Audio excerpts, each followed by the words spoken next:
अब देखो आगे, अब्दुल शन्नू से बात करता है, तू नहीं खाएगी?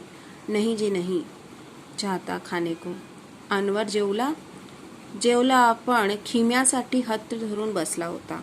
बोलता है कि तू नहीं खाएगी?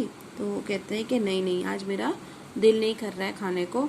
तो वो पूछते अनवर ने खाना खाया? बोलता है हाँ खाया, लेकिन जैसे तैसे, क्योंकि आज कीमा खाने के लिए वो बहुत जिद कर रहा था.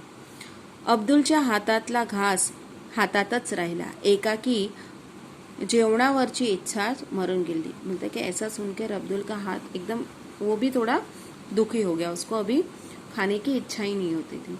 तोंडात घास खोळू लागला. मीन्स वो जो निवाला था वो घर मुंह में ही, उसको बहुत दुखी है. कितीदा सांगितलं हा धंदा सोडून दूसरा धंदा शुरू करा, पण अब शन्नो कहती कि मैंने आपको कितनी बार कहा है कि इस धंधे में कुछ नहीं मिलता है, ये धंदा बंद कर कोई नया धंदा शुरू करो. शन्नूचे पुढे बोलणे अब्दुलने ऐकलेच नाही. तो चटकन उठला, हात धुवून अनवरच्या शेजारी येऊन पडला. शन्नूचे बोलणे, त्यातला शब्द त्याला पाठ होता. कितीदा तरी तेच ते बोलून झाले होते. अब ऐसे जैसे ही शन्नू ने बोलना शुरू किया, वो खाने से उठ गया. हाथ धोकर वो अनवर के पास जाकर बैठ गया. अभी आगे की बात वो सुन ही रहे थे, क्योंकि उसको उसकी ये जो बोलनी बातें थी वो पूरी बाहर, क्योंकि वो कितनी बार एक एक शब्द उसको याद था, क्योंकि ये कितनी बार शन्नू उसको बोल चुकी थी. नवीन धंदा भांडवलं नको, कुठून आणणार? वो कहते हैं कि नया धंधा तुम्हें पता नहीं है क्या होता है. देखिए कहाँ से लाएंगे नया धंदा? तो थोडासा जोराने पण शन्नूला ऐकायला जाईल अशा आवाजात बोला. वो थोड़ा जोर से, लेकिन शन्नू को सुनाई दे वैसी आवाज में उसने बोला. पण भांडवलापेक्षाही त्याला अब्बाजांपासून चालत आलेला या बांगड्याचा धंदा सोडवत नव्हता. मीन्स इतने झगड़े, भांडवल मतलब इतने झगड़े होने के बावजूद भी उसको ये जो अपने अब्बाजान मतलब अपने फोरफादर से जो चलता हुआ धंधा आ रहा था, ये छोड़ने का उसे बिल्कुल भी छोड़ना नहीं था. नवरात्र संपले होते, त्यात धंदा चांगला झाला. लोक आता दिवाळीच्या तयारीला लागले होते. मीन्स नवरात्रि खत्म हो गई थी. अभी आगे का देखो, आगे के थोड़े टाइम के बाद, वो उस दिन का हुआ, अभी आगे के, यानी नवरात्रि खत्म हो गई थी, अभी दिवाली की तैयारी में लोग लगे हुए थे. रघु भैया ने दुकानात ला रंग देण्याचे काम काढले होते. रघु भैया ने दुकान को कलर करने का काम निकाला था. अब्दुल दुकानावर आला, त्याचा चेहरा उदास दिसत होता. अब्दुल दुकान पर आया तो उसका चेहरा उदास दिख रहा था. रघु भैया ने त्याला आवाज दिला, क्यों आज दुकान नहीं खोलता? तो रघु भैया ने अब्दुल से कहा, क्या हुआ आज दुकान नहीं खोल रहे हो?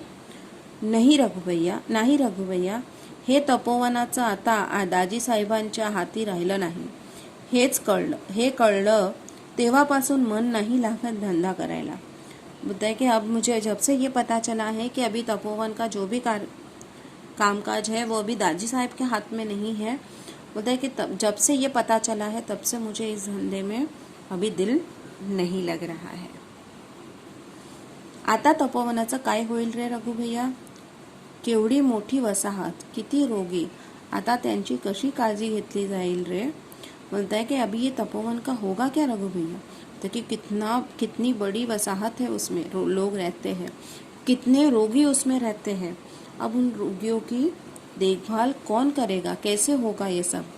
आणि आयुष्याचं मोल देऊन तनमन धनानं फुलवलेली ती कर्मभूमी सोडण्याच्या कल्पनेने दाजी साहेबांचा काय वाटलं असेल रे बरं? अब्दुल विलक्षण हळवा झाला. कहता है कि अरे पूरे जिंदगी का अपना तन मन धन से यानी सब कुछ लगाकर ये जो कर्मभूमि दाजी साहिब ने तैयार की थी, बोलते कि उसके छोड़ने की कल्पना से, मैं सोच से ही दाजी साहिब को कैसा लगता होगा ना. बोलता कि ये कहकर अब्दुल एक अपना मन हल्का किया उसने. देवळातल्या पहारेकऱ्याने 2चे टोले दिले. अभी मंदिर में 2 बजे का घंटे बजे. शन्नू घोरत होती.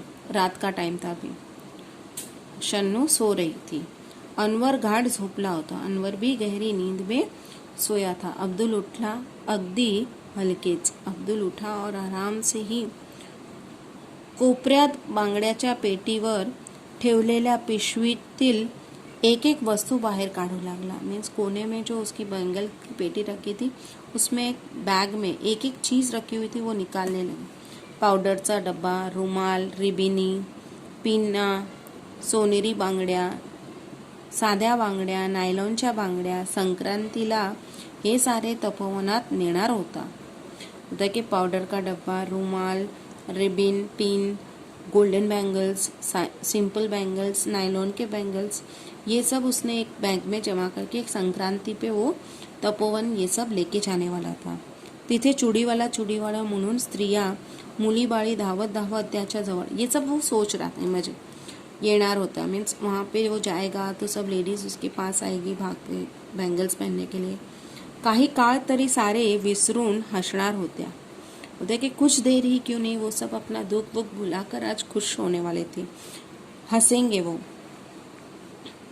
आणि त्यांचे हसू बघून अब्दुल मनोमन खुशावणार होता और उनकी हंसी देखकर अब्दुल भी मन में बहुत खुश होने वाला था। पण आता सारे संपले होते। स्वतःसाठी सारेच जगतात पण दुसऱ्यांसाठी जगण्यातला आनंद, त्या आनंदाचे सुख वर्षातून फक्त दोनदाच अब्दुल अनुभवायचा। पण आता बोलता है कि अब लेकिन ये सब खत्म हो जाएगा। देखिए सब अपने लिए तो सब जीते हैं लेकिन जो दूसरों के खुशी के लिए जीते हैं, दूसरों को आनंद देने के लिए, और ये आनंद अब्दुल को साल में दो बार एक्सपीरियंस होता था। लेकिन अभी आता ते ही मिलना रहते। बोलते कि अभी वो खुशी भी उसको मिलने वाली नहीं थी। ये सोच कर ही वो दुखी हो रहा था। एखाद्या वस्त्राचा एकाएकी रंग उडून जावा तशी त्याची जीवन इच्छा एकाकी उड़ून गेली होती। मीन्स जैसे किसी एक कपड़े का जैसे कलर उड़ जाता है वैसे ही अचानक से ये सोच के उसके जीने की इच्छा ही खत्म हो गई। मीन्स वो बहुत ही उदास हो गया था। त्या साऱ्या वस्तूकडे बघता बघता अब्दुलचे डोळे पाण्याने काठोकाठ भरून झाले। मीन्स उन सब चीज़ों के सामने देखकर अब्दुल की आंखें पानी से भर गई। त्या तपोवनाचा परिसर विरघळत होता। हळूहळू रात्र उतरनेला लागली होती। मीन्स वो सब सोच रहा था और धीरे धीरे रात खत्म हो रही थी। वो बस वही दुखी था, उस सोच कर ही दुखी हो रहा